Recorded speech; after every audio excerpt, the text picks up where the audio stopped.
aşkar olur havaya teli zeminin adından. Sevgili cananından mən eləyim söhbəti siz eləyin, diqqəti ötüb keçən. Zamandı sanmayın ki yalandı, sevgi vardı başında. Düz 16 yaşında xeyli gezip dolandım, birini sevdim inandım. O kızı sevip yar dedim, etibarı var dedim, o yarın bakışları məni heyran edirdi, kız da yolla gedirdi. Məndəki çıxdım yola, əsrətim çatdı sona. Yaxınlaşıb canana bir gedirdik yandan yana. Çok can atıp çalıştım sevgimi, ona danıştım, yarımda razı oldu dedi, bunu mən bilirdim. Soruşmağa isteyirdim, Ama çekirdim xəcalət, özün dedin nəhayət. Məndəki düşdüm başa yandayan, gəzək qoşa. bize bakıp gülenler, bizi aciz bilenler, koy dalımız süre baksın, bize hesret aparsın. Mən buna razılaşdım, yarıma ürəyimi açdım.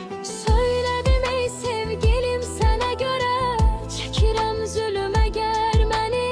Unutsan özge biriyle kaçsan, her şey çıkar yadımdan keçip. Cavan canımdan gözüme alıp zindanı, senle hemen oğlanı, ikimizi de bir günde göndererem. Mezara giderem, dört divare dedi, qaralmasın qanım mənim. Senin cananın heç vaxt terk etmərəm. Sənə xəyanət etmərəm, yarla tutduq əl-ələ. Söhbət edib gülə-gülə mən aparıb ötürdüm, ünvanına yetirdim. Qız inan vidalaşıb, görüşüb sağollaşıb.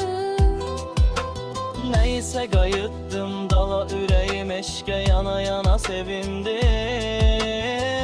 Bugünümüzə mən gəldim, evimizə gəlib gizləmi. Çattım sərt qəmin daşını attım, şad oldum bu halıma yar düşəndə. Yadıma telefonla zəng edirdim, yarımı şad edirdi günlərim. Keçir belə sevgim, çatdı bir ilə bir, çəkir əziyyəti yaşadırır.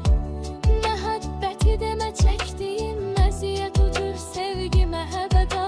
Baxır da çıxar boşa, yarla olmadı qoşa mənim əziz sevdim. Onu özümə yar bildiyim gecə mənə zəng eylədi. Görüş təklif eylədi, dedim bugün işim var, sabah üçün gəlişim var.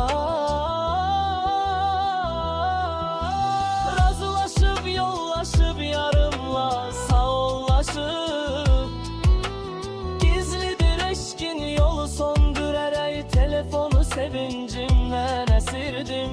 Görüş üçün tələsirdim, nə cür görüşəcəm.